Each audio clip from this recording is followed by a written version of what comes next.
കുറച്ച് പായസം ഉണ്ടാക്കിയല്ലോ. ഇന്ന് എൻ്റെ മോൻ്റെ ബർത്ത്ഡേ ആണ് കേട്ടോ. അപ്പോൾ അതിനായിട്ടാണ് പായസം റെഡിയാക്കുന്നത്. അപ്പോൾ ഇവിടെ എല്ലാവർക്കും ഇഷ്ടപ്പെട്ട പായസം ചെറുപയറായതിനെ കൊണ്ട് കൂടുതലൊന്നും ആലോചിക്കാതെ ഞാൻ പിന്നെ അത് തന്നെയാണ് ഫിക്സ് ചെയ്ത്. അപ്പോൾ ഞാൻ വേവിച്ചെടുത്ത ചെറുപയർക്ക് ഞാൻ തേങ്ങേൻ്റെ രണ്ടാം പാൽ ഒഴിച്ചു കൊടുത്തിട്ടുണ്ട് കേട്ടോ. പിന്നെ അതൊന്ന് ചൂടായതിന് ശേഷം പശുവിൻ പാൽ ഒഴിച്ചു കൊടുത്ത് നന്നായിട്ട് തിളപ്പിച്ചെടുക്കണേ.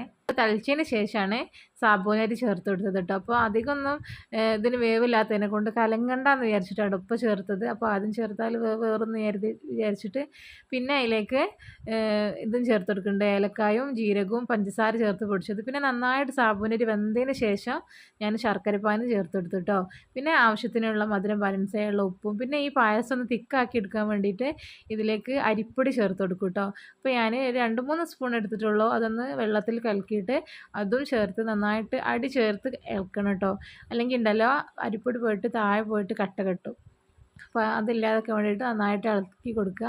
പിന്നെ എല്ലാം റെഡി ആയതിന് ശേഷം ഞാൻ ഫസ്റ്റ് പാൽ ഒഴിച്ച് കൊടുത്തിട്ടു. അപ്പോൾ സിമ്പിളാണ് ഇത് ഉണ്ടാക്കാൻ. പിന്നെ നെയ്യിൽ പിന്നെ തേങ്ങ കൊടുത്ത് വറവിട്ടെടുക്കുന്നുണ്ട്. അപ്പോൾ നന്നായിട്ട് മൂത്തതിന് ശേഷം അണ്ടിപ്പരിപ്പ് മുന്തിരിയിട്ട് മൂപ്പിച്ചെടുക്കുക. എന്നിട്ട് പായസത്തിലേക്ക് ഒഴിക്കുക കേട്ടോ. അപ്പോൾ തണുത്തതിന് ശേഷം ഈ പായസം കഴിക്കണം. അപ്പോൾ ഒന്നും കൂടി തിക്കായി വന്നിട്ട് നല്ല ടേസ്റ്റ് ആയിരിക്കും കേട്ടോ.